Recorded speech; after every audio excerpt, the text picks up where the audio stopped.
Rachel Hill, the First Lady of Sports, and you are listening to her in the Huddle on WOVU and 95.9 FM. And we got a lot to talk about today. We're going to be talking about the Cleveland Browns. I know a lot of people don't want to do that. Yesterday was a pretty bad loss. And then we got to talk about the Guardians yesterday. So yesterday the Guardians have a loss, but they have an opportunity to redeem themselves and have a game tonight against the Yankees. So that's something that's going to be exciting right now. So that's right now I'm on the edge of my seat because we have about an hour until game time. So that is super cool. So big series against the New York Yankees tonight. But we're going to go ahead and start off with some Cleveland Browns talk, and then we're going to go ahead and get to the New York Yankees. So yesterday, the Cleveland Browns got blown out by the New England Patriots and AKA arch nemesis Bill Belichick. Now, we all know that Bill Belichick has something against the city of Cleveland because he was fired from the Cleveland Browns right when he was getting things started. And coincidentally, his first win as a head coach was against the New York Patriots with Bernie Kosar as his quarterback. So, that's a, twist of irony right there. And we all know Bill ended up getting rid of Bernie, and Bernie went on to the Dallas Cowboys and was able to win a Super Bowl with the Dallas Cowboys. So, excuse me, I don't think Bernie was complaining too much about that, but Bill always has a special place in his heart for the Cleveland Browns. Hey, Brandy, how you doing? Hi, I'm good. How are you? Good, I'm doing okay. Just starting off talking about the Cleveland Browns. So that is Brandy Fairfax with us now. And Brandy, yesterday, the Cleveland Browns, I said we're going to talk a little Browns, and then we're going to, go to the Cleveland Guardians, something that can make us excited and happy. So we'll Right. move on to them. But what are your thoughts about yesterday's loss? I think this so far, I think this season, I would say this is probably the toughest loss. I think out of any game, that they've lost, this is one that shouldn't have been a loss, and definitely, not a score of 15 to 38. We've been saying the same things the past few weeks, how they've been missing tackles. And I think, we saw a lot of that yesterday. But I think at this point, changes need to be made. And at this rate, they've played quarterbacks in the past few weeks who, have been second stringers or third stringers, not that great. And in the next few weeks, they're going to be playing, the top quarterbacks in the league. They're going to be playing Tom Brady, Josh Allen. So they're really going to have to make some changes, I think, in the next few weeks if they're going to want to get wins. Yeah. Yesterday it started off bad. You had one pass to one of the tight end Farrell Brown, and then from there, Jacoby Brissett. Usually he throws his interceptions at the end of the game, but yesterday he had one at the very beginning of the game, second play of the game, and that proves too. So first of all, if people don't know, Jacoby Brissett was drafted by the Patriots, so they have an idea of who he is as a player. They have an idea of what his skill sets and their weaknesses are, because obviously they had to study these extensively since they drafted him. And Jacoby really hasn't been a starter in the league outside of his stint with Indy. So I would say that, he isn't the same quarterback that they drafted, because obviously he has had to learn and grow somewhat in the NFL. But, what their predictions for him to be as a player, probably is ringing true right now, where they saw him. And even though he didn't stay in that organization, what they thought about his future and where they saw him possibly going is probably on target what they initially thought when they drafted him. So they're quite aware of his limitations and his weaknesses. And one of the things that people talked about was them wanting to stop the run and stop what Nick Chubb is the number one rushing back in all of football, wanting to stop him. And we'll get to that in a second. But, obviously Bill Belichick wanted to stop our offense altogether because this is an offense that scores almost close to 30 points a game. So that's one of the things that Bill Belichick wanted to limit, and he did that pretty successfully. But that initial game plan of, targeting Jacoby Brissett's weaknesses, it actually worked. And they got him to cough up the ball a lot earlier than he normally does in games because of the way they pressured him. What are your thoughts about that? Yeah, I think, the past few weeks of the season, I'd say Jacoby has played pretty decent, but I'd say, two interceptions this week has been his worst game. And I think, the Browns, we didn't run as much as we did yesterday. And I think, they need to stick to things that are working, and the coaches need to play to their players' strengths and to put them in the best position to win. And I think one of the things, Kareem Hunt only had 4 carries yesterday. And I think, that to me is unacceptable. I think you definitely need to have him more involved in the game plan. Yeah. So yesterday we rushed for a total of 70 yards total, when we Yeah. average over 100 rushes, 100 yards per game of rushing. So, like I said, Nick Chubb was the number one rushing leader in the whole NFL. And yesterday, that probably does nothing for his numbers by him not getting anything. So, he had 12 attempts for 56 yards. And like you said, Kareem Hunt had 4 attempts for 12 yards. Donovan Peoples-Jones had 1 attempt. He only gained 2 yards on that. And Jacoby Brissett had 1 attempt and gained 0 yards. And I'm wondering if that was on that quarterback sneak that didn't work. I believe so, probably. I got somebody popping in our comment section talking about let's go Yankees. So we're gonna get to that. No. Yeah, we're gonna get to that in a second. That's Kenneth Moore right there. He's from the Bronx. So I'm like, okay, you from New York, I'll give you that. But if you a Right. Yankee fan that wasn't born in New York, I'm trying to understand your logic here. He says Chubb hurt him in fantasy this week. Well, you gotta blame Kevin Stefanski on that, Kenneth, not Nick Chubb. Nick Chubb goes out and does what he's supposed to do. So you got to change. You got to blame Kevin Stefanski from changing the game plan. And Brandy, like you said, he went against the antithesis of the offense, and that's to have Nick Chubb running the ball. So going against that because you think that Bill Belichick is going to sell out to stop the run, that doesn't mean that you don't run the ball. You keep running the ball and let that naturally develop and let them wear down the defense with runs. Yeah, we've seen, Browns play defenses that are good at stopping the run, but we have one of the best 2 running backs, and they've proven against tough defenses that they're still able to run. So I think, they still should have done that against the Patriots, and it would have worked.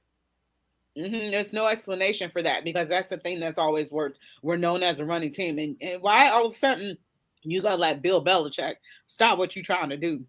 And so keep in mind that this team was 2-3 as well, I believe.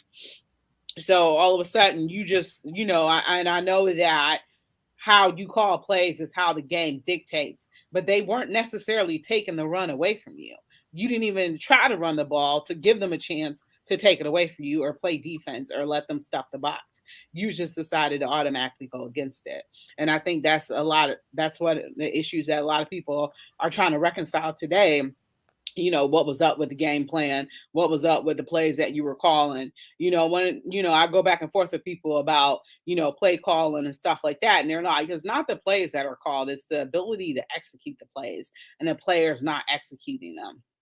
So, yesterday you saw a glaring thing, players not being able to execute on plays. And Jacoby Brissett, really stunk it up yesterday. And this is a team that, kind of moves the ball with ease. They haven't been able to win the close games, but throughout the game, they're kind of able to move the ball with ease. And yesterday was like Bill Belichick and the Patriots mystique, even though they're not who they are right now with Tom Brady, it was still an issue for the Cleveland Browns. Like the Bill Belichick mystique was an issue, I feel like. Yeah, and they're missing Mac Jones. Brian Hoyer had gotten hurt, and now Bailey Zapp was playing. So I think coming into this game, the Browns like should have played well. You know, he's really is a third string quarterback, not to discredit him, but I think they should have definitely played better against him. And I think on the offensive side, you know, there were a few situations yesterday on 3rd and 1 where we were throwing the ball.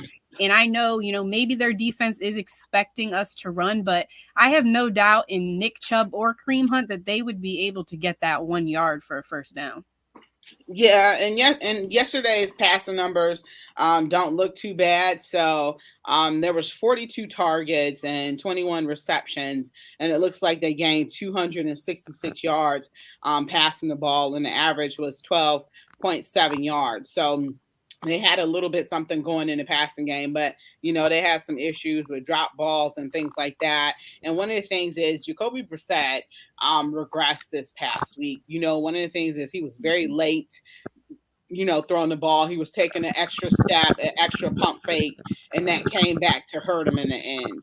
So on those receptions, he was behind and wasn't getting the ball out quick. So when you had, David and Njoku open on that one play streaking down the sideline, he took too long to throw the ball and it ended up being a completion. But had he thrown that ball on time and dropped it into David Njoku's breadbasket, you're talking about 7 points, and that possibly could have, been an opportunity for them to turn the game around at that point. But Jacoby was, 2 steps late yesterday with almost everything he did. Yeah, I definitely agree. You know, this is probably his. I know he was 21 for 45 in yesterday's game, which is probably his worst percentage that he's thrown so far since he's been starting for the Browns. But I think, the defense also needs to help them out as well. They've been missing a lot of tackles. They've been giving up big plays to, not help the offense to keep them in the game either. Yeah, so that's one of the things that we're going to be getting into in our second segment. We're going to be getting into that defense, but it was just yesterday. It was just very uncharacteristic of what we've seen out of this team so far. And even though they had lost some games, they had lost close games, within just a few points. So you're like, okay, this team is on the brink. It's on the precipice of doing something well and doing things good. And then all of a sudden, you just have everything fall apart. And I'm like, okay, they're kind of going to have games like this. They had a game like this yesterday not yesterday, but last season in Foxborough against Mac Jones. How you going to let, Bailey Zapp come in there and throw the ball for almost 300 yards, a little over 300 yards, and that's okay for your defense. So we're, like I said, we'll get into defense when we come back. But, some of the things offensively, it's just going away from the game plan, Jacoby not being good. We're going to get to special teams as well. But, it was just kind of a very uncharacteristic of what we've seen out of this offense this year. And this team is in trouble.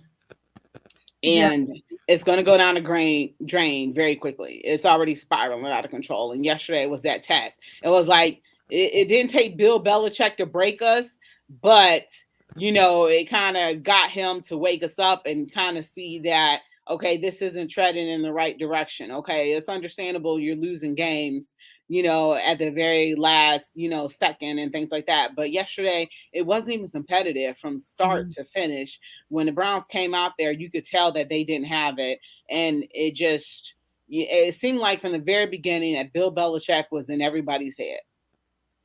Yeah, I agree. It just like you said, the energy didn't seem like they had it. They didn't seem motivated, especially on the defensive side.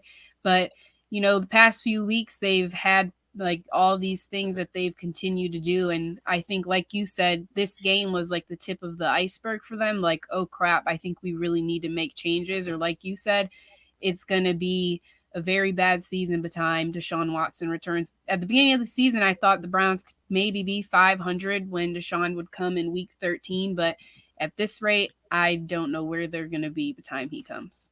Well, everybody had them higher because, they had these games that everybody thought was winnable games. Even that Chargers game was a winnable game, as we saw once we actually entered the game. But, football games are tough. So, you got other teams that want to, win as well. But these are supposed to be bad teams. So you saw the Jets knocked off Green Bay yesterday, and I'm like, I love it because I'm not a fan of Aaron Rodgers at all. I can't stand him. So I'm super excited that happened. So the New York Jets are kind of having a resurgence right now, but they weren't supposed to win that game against Cleveland. Joe Flacco was supposed to be, over the hill and not a good quarterback anymore. Joe Flacco looked like the Joe Flacco that played with the Baltimore Ravens that used to, do us up on Sundays in the divisional game. So I'm like, everybody's talking about how bad Joe Flacco is. Marcus Mariota, he only threw 7 passes in a game against Atlanta, but it was very effective. So I'm like, these quarterbacks that they're saying aren't very good, they're managing to look good against the Cleveland Browns. And it's like, are we really that bad of a team? Are we poorly coached, or are we having bad game plans? And I think it might be a combination of all three at this point. Yeah, I definitely agree. I think it's a combination as well. And yeah, like these quarterbacks that we've played, they've let them have 300 yards in the air. And now we're going to be playing the elite quarterbacks in the next few weeks. So they're definitely going to need to tighten up because they're going to be playing, Lamar next week. And then they have Joe Burrow, Tua, if he's already back for the Dolphins, Josh Allen, He's Tom back. Brady. Tua's back. Yeah. So they're definitely going to have a tough schedule with how they played these past few quarterbacks. With the quarterbacks coming up, it's definitely going to be rough on the defense. Yeah, and Ramondre Stevenson, he went off at appropriate times. He had 19 attempts for 76 yards, so he went off a little bit. And Bailey Zappi threw for 34 attempts or 24 completions for 309 yards and no interception. So, they weren't able to get to a third string quarterback. So they let a third string quarterback come in here and kind of run amok and beat them. So we'll get to coaching in a second, but we're going to go ahead and take our first break. You listening to Her in the Huddle on WOVU and 95.9 FM. We'll be right back. Peace, love, and appreciation, everyone. This is your soul surgeon, LJM, coming to you with a special announcement. The St. Luke's Foundation in the City Club of Cleveland is announcing their upcoming community forum, Vibrate Higher, using creativity to emotionally heal and inspire social change on Tuesday, October 18th at 5:30 p.m. at Morning Star Baptist Church. Author and hip-hop musician Talib Kweli and moderator Chanel L. Smith-Wingham will discuss how hip-hop and lyrics can be used as a tool for emotional well-being for the health of our community. I never dreamed of being a conscious rapper for a living. I only wanted to be a great rapper. Before that, I wanted to be a marine biologist, then a baseball player. Standing in the outfield swatting bugs away during baseball practice, I realized music was my true calling. So many lyrics were running through my head, I could no longer focus on baseball. Hip-hop's mix of music and poetry was too seductive to ignore. Hip-hop sank its teeth into me and never let go. Talib Kweli is the author of the memoir Vibrate Higher, a rap story which details his experience on the power of elevating Black voices. To be your own boss is bravery. This book is my warrior's toast to us and those like us. For those who know you have to either put in or put out. This community forum will be held at the Morning Star Baptist Church by the City Club of Cleveland in partnership with the 25th anniversary of St. Luke's Foundation. The forum will start at 5:30 p.m. after the doors open at 4:30 p.m. for light refreshments. Reserve your tickets for free by going to the City Club of Cleveland's website at www.cityclub.org. This is brought to you by St. Luke's Foundation, City Club of Cleveland, and WOVU 95.9 FM. Our Voices United, a Burton Bell Carr community radio station. Get by, just to get by, just to get by, just to get by. If you need legal help with housing, employment, benefits, domestic safety, or another fundamental need, please visit Legal Aid's website at www.lasclev.org anytime to apply for assistance. You can also call during Legal Aid's intake hours, Monday, Wednesday, and Thursday from 9 to 4 p.m., or Tuesday and Thursday from 9 a.m. to 2 p.m. Call 216-687-1900.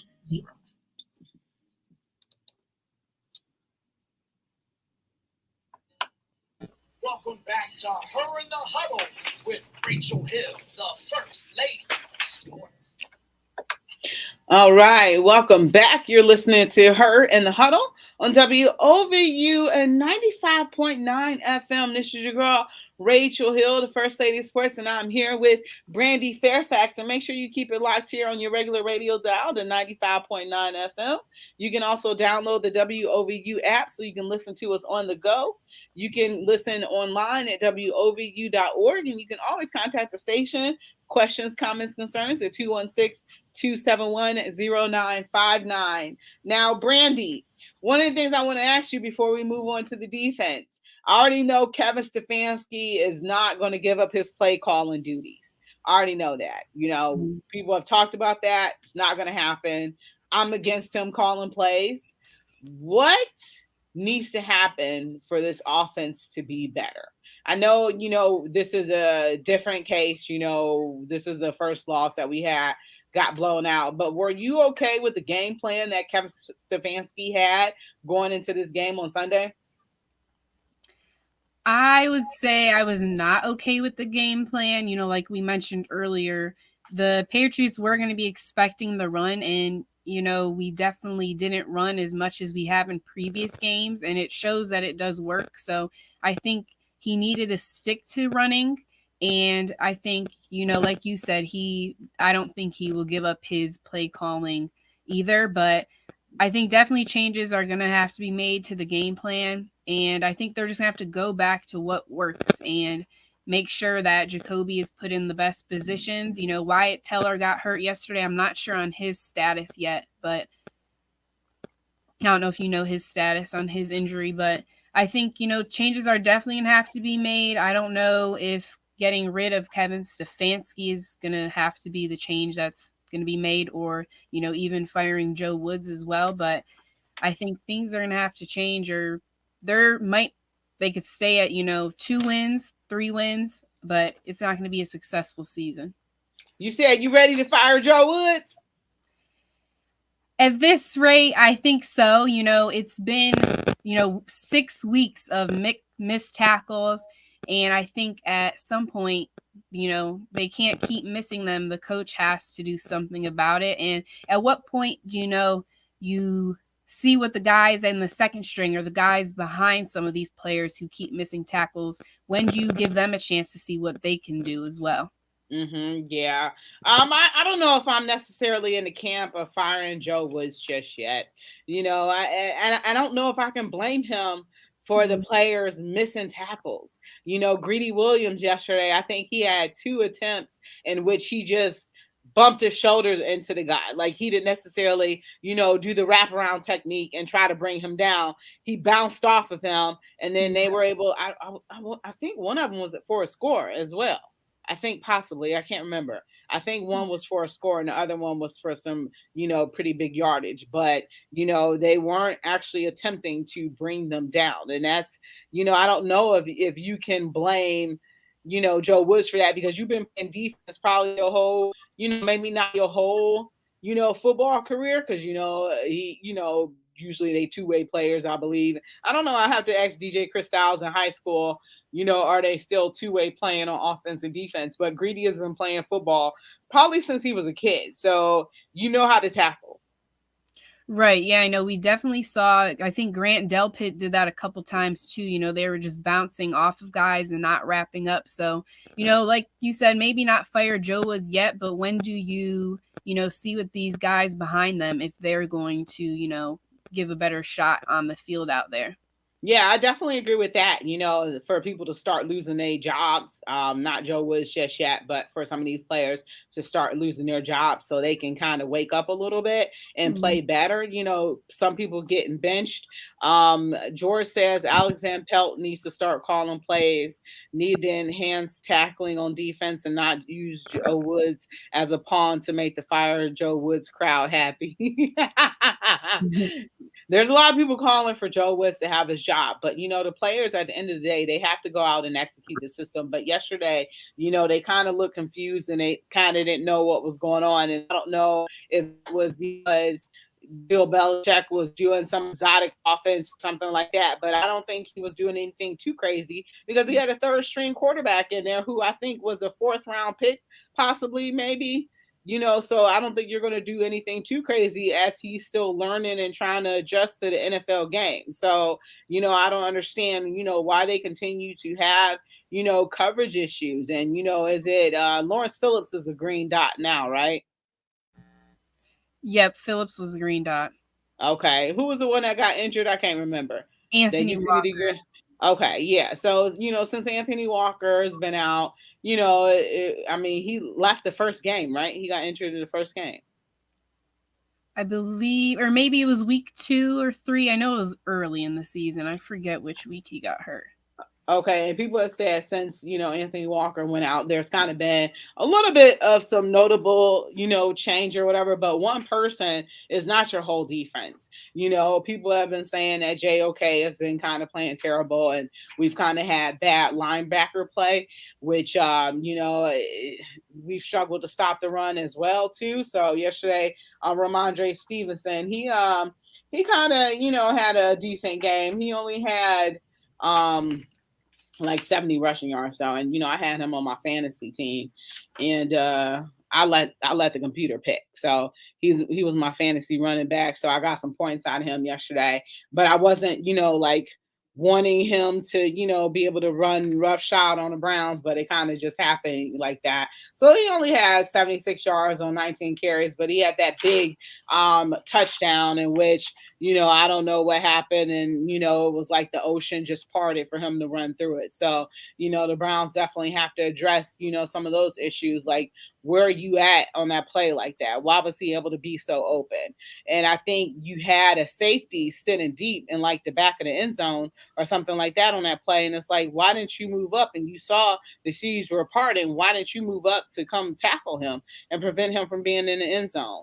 And yesterday when they got that big pass play, I don't know who it was that chased him down and saved the touchdown, but they ended up scoring a couple plays later. I believe it was Emerson who went and tackled. You know which one I'm talking about? Yep. When he got open and he tackled him at like the 5-yard line. He went into second gear as well. So, I'm like, I appreciate the effort, but it was a cloud of dust pretty much. Yeah, so Anthony Walker, he got hurt week 3 in the game during Pittsburgh. But, he was the green dot. He was a pretty big leader on the defense. And at that point, they were already having the miscommunication issues. So I think him getting hurt just hurt them even more as well. But I think, these guys are going to have to step up. And they said in practice, last week I saw they had specific drills set up for the defense to just work on tackling. So I'm not sure how they specifically practiced that, and then it still wasn't, implemented in the game. Yeah, how are you still learning tackling at this point in the NFL? I struggle to kind of understand that. George says football is about blocking and tackling, and we're not doing the tackling part. We can fire coach, but not all players. And, I like your suggestion, Brandy, of possibly not starting some of our starters and seeing, what's out there. That's one of the reasons why you have preseason, to see what talent that you have. And if these offensive players aren't getting it done, who can step up and be the next man up and get it done. One of the things is Myles Garrett says he has to play better, but Myles was in an accident, caused by his own actions. Mm-hmm. But, that's hindering the team and his ability to play. So, we have to think about these things. It's all, part of a, cumulative thing. And this is one of the things that happened. So also, this team didn't really make the adjustments. They didn't go out at halftime and make any type of halftime adjustments or anything like that, against what Bill Belichick was doing. I didn't really see a lot of blitzing or anything like that. They were able to get to Bailey Zapp for a great sack. And then Myles came up limping after that. He was down on the ground and he was able to get up. But, those little things, take a lot out of him. But, one of the football greatest things is the ability to make adjustments. And they didn't do that when it came to what Bill Belichick was doing. So like I said, I'm wondering if Bill was running his complex Works offense or anything like that. And even offensively, we didn't make adjustments. We didn't implement the run more. So this team, they didn't do some of the things that needed to be done in order to be successful. They didn't put their players in position to be successful in this game. And it just kind of all imploded and we kind of got our butts whooped. Yeah, definitely. I think, definitely seeing what the guys behind them may have. Yeah, maybe they may not be better, but I think it can give the starters maybe that light that they need to maybe wake up and play better. But yeah, I think they're just going to have to really see what they can do. But I think missed tackles cannot happen anymore. But they're doing way too much of that to be successful down the line, especially in playoffs. And one of the biggest things you have to do in order to win in the NFL to me is to be able to make those second half adjustments, because if you don't, that's definitely going to cause you to lose games. Yeah. So what is the answer if they're not going to do those things? How do they win? Right. And I think everyone's like, wait till Deshaun comes back. But I don't like Deshaun coming back to me does not change everything. And it definitely doesn't help the defensive side of the ball. We're going to be too far gone by the time he come back. And right. Somebody was like, him coming back is not the flex that you think it is. No. Because it might be really bad. We didn't win some of the games that we were supposed to. We went 2-2. And, the Patriots was supposed to be a winnable game. You went against the third string quarterback. We're like, hey, Mac Jones isn't playing. Brian Hoyer isn't playing. This is a great thing. Well, Bailey Zapp came in and tore us up too. So it didn't even matter that they weren't playing. But yeah, some of the critical things that they need to be able to do to win games, they're not doing. And the team and the fan base is suffering. I don't even want to get to fans, but, just seeing fans leave out of that stadium being, wholly dejected, is a terrible thing as well. So I hate seeing that. But, if this team can start to do the little things right, and I feel like, it's like a stair step. They can increase what they're doing and do the little things right. Then, they can start to win. And coming out with a game plan, those first scripted plays, that first series of those scripted plays, they come out looking great. Usually they're able to score. But yesterday, Jacoby Brissett threw that interception because he was 2 steps behind. So, if they can address those things and make the little adjustments, I think that they might be all right. It might be too far gone by the time, Deshaun comes back because there isn't enough hustle and flow. But, this team could possibly turn things around. There's still a lot of games left. Yeah, definitely. It's still early in the season, week 6, heading into week 7. But yeah, I think they definitely can turn it around. But like you said, changes are definitely going to have to be made, facing these quarterbacks coming up. The weeks are passing fast. I know. I feel like the season just started. No. And we 7 weeks in now. So time is flying. Because, everybody say that about the baseball season. Well, it just started. Well, you know what? October will be here before you know it. Life is passing fast. So, you can't necessarily keep on saying, well, because it's like this. And Deshaun Watson will be back. We're 7 weeks in. So 4 more games till he comes back. So he'll be here before you know it, but you don't want it to be too far gone. So we're going to go ahead and take another break. You're listening to Her in the Huddle on WOVU at 95.9 FM. We will be right back.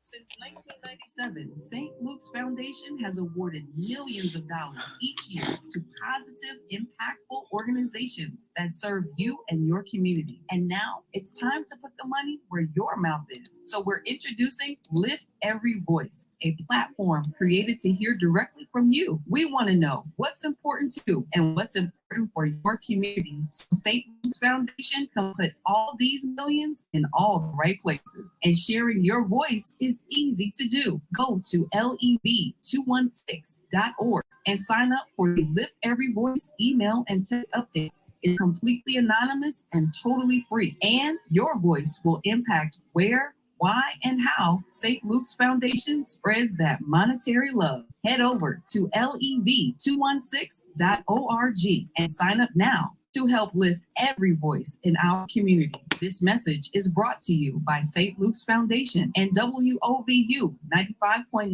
FM, Our Voices United, a Burton Bell Carr community radio station.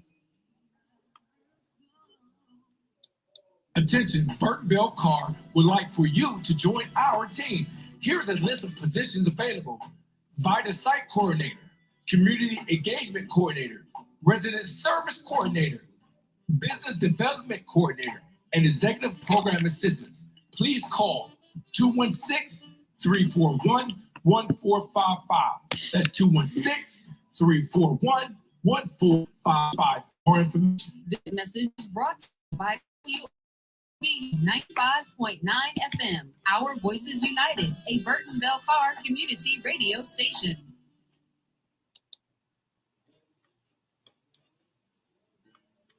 Welcome back to Her in the Huddle with Rachel Hill, the First Lady of Sports. All right. Welcome back to Her in the Huddle on WOVU 95.9 FM. This is your girl, Rachel Hill, the First Lady of Sports, and I'm here with Brandy Fairfax. And let's hear a little bit about what Kareem Hunt had to say after the game yesterday.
All right, that's a little bit of Kareem Hunt yesterday after the game, and it sounds like he's frustrated and doesn't necessarily know what to do or how to fix things and get everybody to do his job. He had 4 carries yesterday, but he didn't really have the best game, and there was a pass to him and he dropped it. He kind of was wide open and he dropped it. It was a screen. And, he's known as the better, pass catching back between the two. But Nick Chubb had a one-handed catch, and that kind of went for some yardage. So, it sounds like a player to me that's just frustrated. And he said he didn't have all the answers. And if he did, it would be corrected and fixed. What are your thoughts about what Kareem had to say? Right. Yeah, I agree. He wanted to come here. He was so happy to come here, it being his home. But yeah, you can definitely tell he's frustrated with how, they've been playing as a whole. And, I feel like he himself, definitely wants to be more involved in the game plan. And Wyatt Teller even said after the game that, the Patriots beat them, but he said that they also beat themselves in a way. And he said when two teams are trying to beat the same team, it's hard to win. I did see also on his calf injury, they said they won't know the extent of his injury until later in the week after he gets an MRI done. But hopefully he won't be out for long because that would be a huge loss for them. Mm-hmm.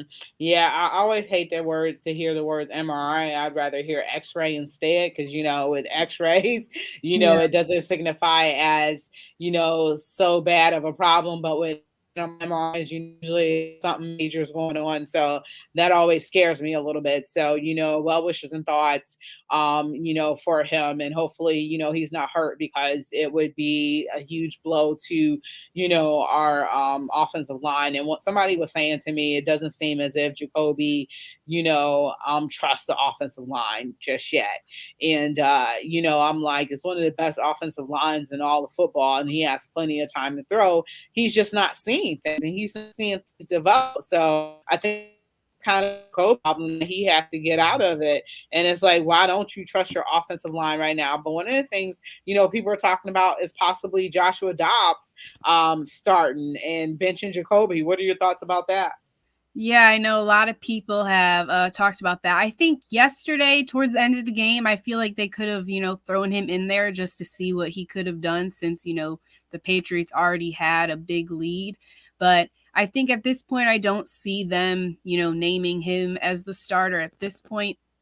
And with Deshaun, he'll be coming in a few weeks. So I think at this point, they'll keep Jacoby. But I do wish a little bit yesterday they would have put him in the game. Yeah, I don't really see this regime going away from Jacoby Brissett, because this is what they brought Jacoby Brissett in, to be this bridge gap. Now they brought him in to be the quarterback for 6 games, because that's what they were anticipating, with Deshaun Watson, that Deshaun Watson was going to have 6 games as a punishment. But then, the NFL was like, public perception, and it wasn't enough of a punishment. So now we really got to punish him. So Jacoby Brissett was brought here to play 6 games. Now he's being forced to play 11. It's going to be a long season, and there's a lot of limitations to what Jacoby Brissett can do, and that's what we're seeing right now. But oh well, on to the next. So maybe they possibly can beat Baltimore. Baltimore is reeling right now and struggling a lot themselves. Mm-hmm. So maybe they can beat Baltimore in Baltimore. But we got to talk about these Cleveland Guardians. Brandy, we have a huge game that is coming up. What did George say? George said something. Oh, he said he loved my t-shirt. Go Guards. That's right, baby. That's what's up. And he said, ladies, I know we play Baltimore on Sunday. What is the game plan? You guys, what would to stop the Ravens? You got to stop Lamar. Lamar is the Ravens. So that's where I'm at. Making those adjustments on a quarterback like Lamar, who can gash you up with his legs. We struggle to stop him when he runs the ball. And also, we struggle. Everybody says he's not a passing quarterback. For whatever reason, his passes always look great against the Cleveland Browns. And him and his tight end, Mark, what is his tight end's name? I can't remember. Mark Andrews. Thank you, Mark Andrews. They seem to have a special connection, especially when they play against the Cleveland Browns. So I think the key to stopping the game, to winning that game, is to be able to limit Lamar. And last season, they had Lamar. They got 4 interceptions off of Lamar and still wasn't able to beat the Baltimore Ravens. So, stopping Lamar is the key to beating the Baltimore Ravens. What about you, Brandy? Yeah, I agree. Baltimore, they've had a rough past few games, playing the Bills, and then they played Miami. But I think, they're definitely going to be out for looking for a win, just like the Browns are. But like you said, they're definitely going to have to stop Lamar. I think our linebackers are going to have to be huge in this game, to kind of be a spy for him and make sure that he's not able to run around the field like he wants to. Yeah, I don't know if blitzing is appropriate, because he can run out of that and beat everybody. So I don't know. We shall see. But we got to talk about these Cleveland Guardians right now. In about 27 minutes, they have a huge game, Game 5, winner take all in New York. And I really thought the Guardians were going to be able to close it out and win at home last night. And they did not. They had the exciting comeback win, against the Yankees on Saturday night, riding high. And I really thought that they were going to be able to win that game. And they didn't. And now, they're forced to play a Game 5. And Tito says he feels really great about it. It's going to be a bullpen game. Aaron Savali is going to get the start. If he can get through that lineup maybe at least twice, without giving up any home runs, we're in business. But pretty much the New York Yankees have played very well against Aaron Savali. So I was a little concerned about him taking the mound tonight based on the track record that he's had against the Yankees, where he's given up some home runs, and the Yankees will feast on that very early and often, as they did yesterday. Yeah, I agree. In the past few games that he's been playing pretty well, but I think they're going to have to start off very well, not like they did in yesterday's game. I did see that the game is delayed because of the weather in New York. Yeah, they said the officials will reassess at 7 p.m. So hopefully it'll be starting soon. Okay. Yes.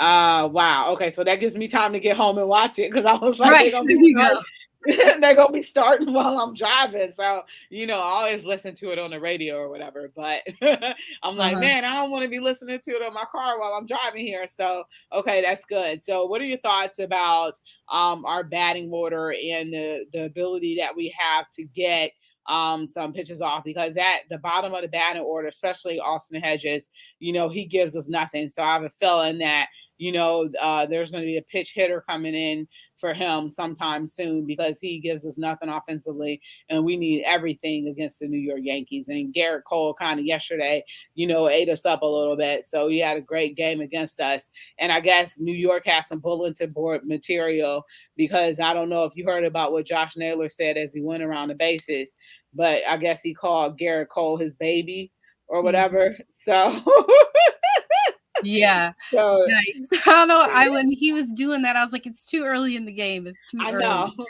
I'm like, you can't be doing that against the New York Yankees. You just can't, do any, mess talking or anything like that. You just have to go out there and play your game. And right now, they've shown that small ball can outlast, outlast big ball. And that's one of the things that they've shown because there's been like one home run that we've hit, two home runs, I think. Mhm. Stephen Kwan and Ahmed Rosario, I think, were the ones who hit home runs. And other than that, we've gotten runs by putting the ball in play. So playing our brand of baseball. And here we are at game 5. Unfortunately, Hader, what is his name? I can't remember. Bader, I think, has Yep. exploded on hit 3 home runs in this series, and there's been people on base when he's hit those home runs. So that's one of the things when we hit our home runs. Oh, Josh Naylor hit a home run last night. They've been solo shots. There's been nobody on base to, provide some extra run support. And, that was Cal's first loss yesterday at home all season.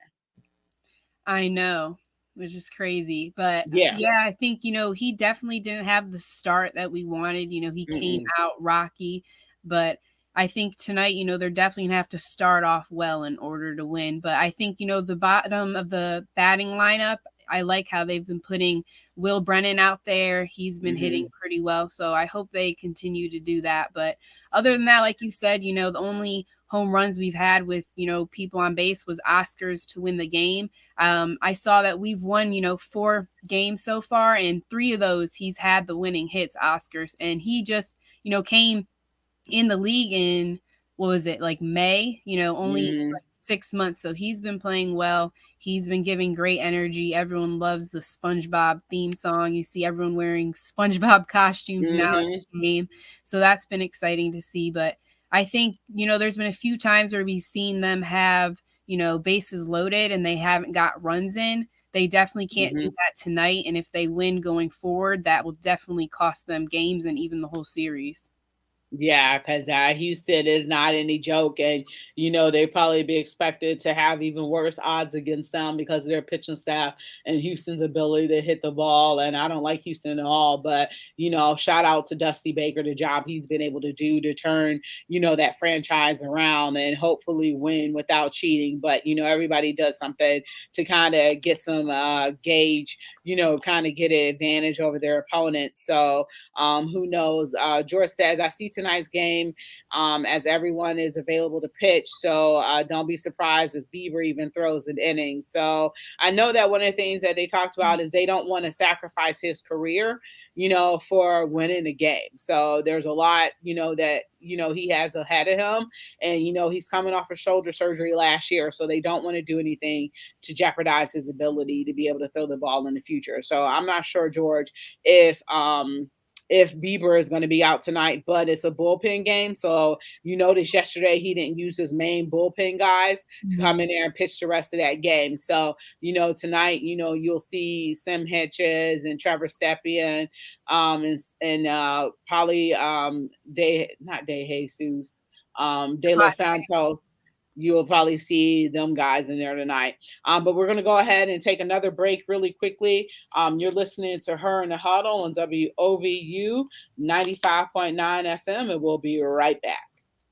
Winter is approaching fast. The Spot Youth Empowerment Organization is preparing for their annual hat and glove distribution program called Project Warm from November 1st through January 7th, 2023. The Spot Youth Empowerment Organization will collect hats, gloves, and socks. With the cost of living increasing, many families are struggling financially. Project Warm will provide winter accessories for these families. The Spot Youth Empowerment Organization mission is to assist individuals with knowledge to change their lives through resources, education, training, and empowerment. With the goal of collecting 5,000 items this year, we need your help. WOVU 95.9 FM is an official collection site to drop off hats, gloves, socks, and more for Project Warm.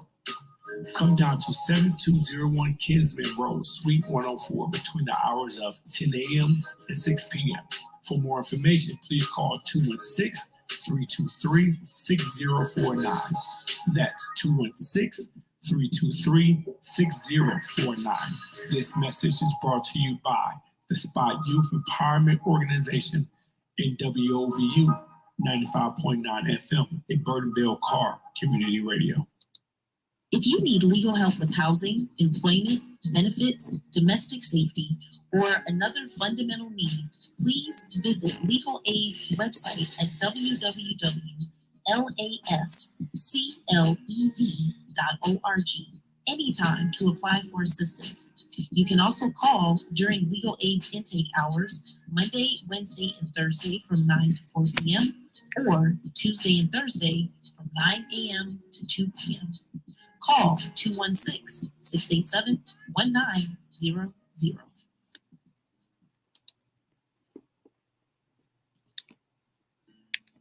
Welcome back to Her in the Huddle with Rachel Hill, the First Lady of Sports. All right, welcome back to Her in the Huddle on WOVU and 95.9 FM. This is your girl, Rachel Hill, the First Lady of Sports, and I'm here with my girl, Brandy Fairfax, and we are discussing the Cleveland Guardians and a winner-take-all game tonight against the New York Yankees in the Boogie Down Bronx. And I totally think that the Cleveland Guardians can get this win tonight. They've been able to win, in the Bronx. Twice, right? They won 2 games, or they won. They won. Oh no, they won at home and they won in the Bronx. Yeah. So, but that was important for them to be able to get that win because they hadn't been able to get any wins in the Bronx all year long. So they went 1-5 against the Yankees this year, and Tristan McKenzie got the only win, and that was here in July when they played them. I believe it was July 3rd when they played them, and Tristan McKenzie got the only win against the Yankees this year. But one of the things is, in that 6-game series, they never saw Shane Bieber. So they saw Shane Bieber, and Shane wasn't even at his strongest, but they won the game because of that strong bullpen, and the Cleveland Guardians have the edge in the bullpen against the New York Yankees. So I think that's one of the reasons why Tito, feels very comfortable in his game plan tonight with it being a bullpen game because he has some strong arms in there. So I think, with the direction that he's going to go in this game, how he wants to play it out, I think the edge goes to the Guardians tonight. Yeah, I definitely agree. I think they can definitely win this game. A lot of people never thought that we'd be even in a Game 5 situation against the Yankees. But, I think if the Yankees, they're pretty much a home run team, and that's pretty much what they've hit against us. So I think as long as we're able to stop those home runs, we've played great on defense against them. So I think they can definitely win. We've saved our bullpen, Clase, Karinchak, Steven, and the Yankees, we've seen them play a lot of their guys, and they also don't have their reliever Chapman. So I think, we definitely have the edge on tonight. So we should definitely get this win. And Araldus isn't the Araldus that he's been. Hey, Ruth. The young lady's name is Brandy Fairfax. That's with us. She says, great content. What's the young lady's name on with you? That's Miss Brandy Fairfax, Ruth. And we see what you're doing, your work with the Tampa Bay Buccaneers. Sorry they took that L to the Pittsburgh Steelers. It was kind of funny yesterday because, a lot of memes that came out. And then one of the ones was like, Tom Brady was like, I didn't leave my wife to lose to the Pittsburgh Steelers. I saw that one too. Oh my God. Yeah. I hope they're not getting divorced. I hate that, but Giselle ain't playing around.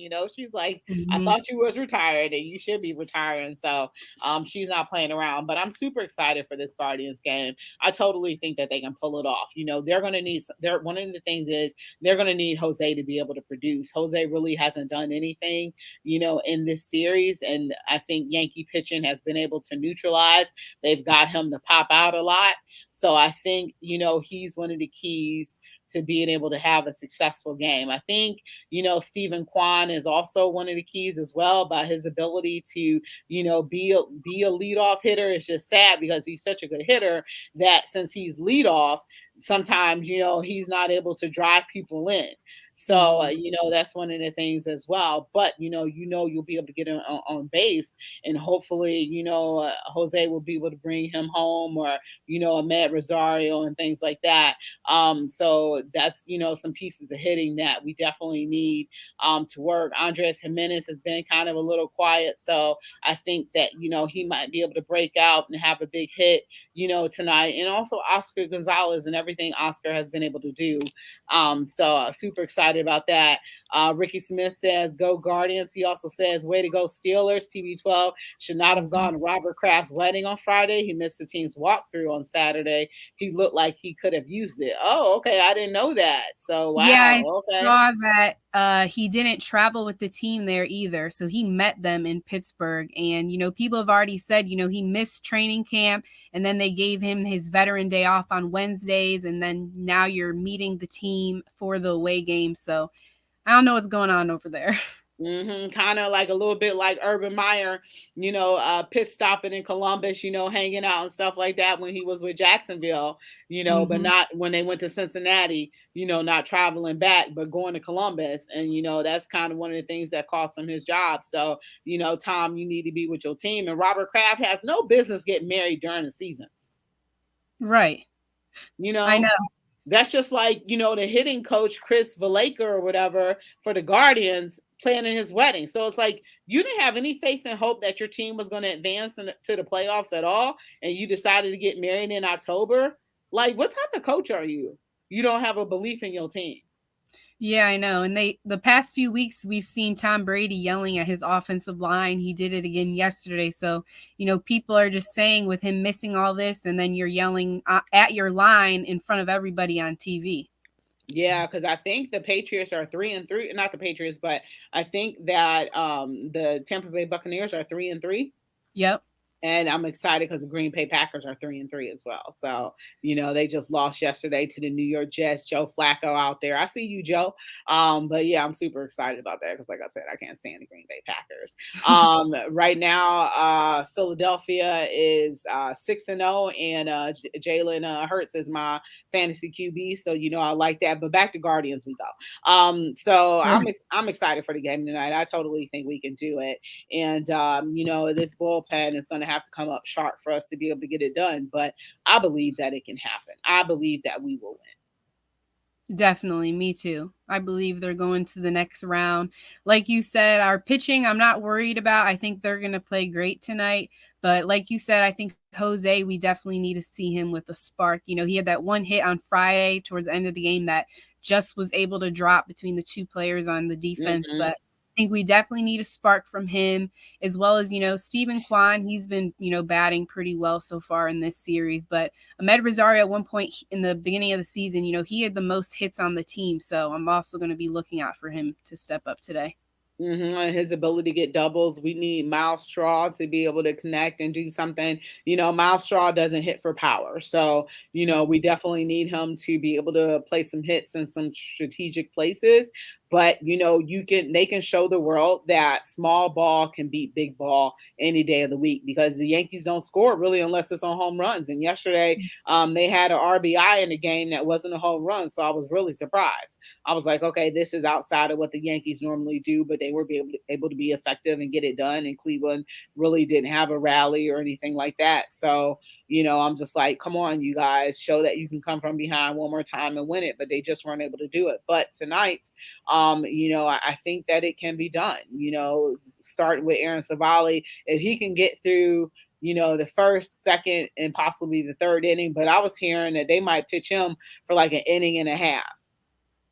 Yeah, that's what I was hearing too, or hoping maybe he could almost get to like 2 times through the lineup. So we'll see. But yeah, I'm glad, we have the bullpen rest up. So if he's only going to play that short amount of time, I'm not worried, because behind him is ready. And a lot of them to me are, hard to hit off of. They're one of our best pitchers. Mm-hmm. So Brandy, that's our time, girl. Our show is come to an end. I know. We'll see. They should be making the decision now what time they're going to be playing. So hopefully game time will be soon.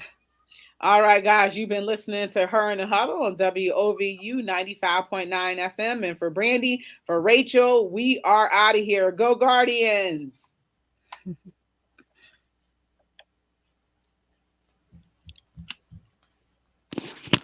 All right. Thank you, girl. I appreciate you. Yep. I'm so excited. I know, me too. All right. I'll talk to you soon. Okay, bye. Bye.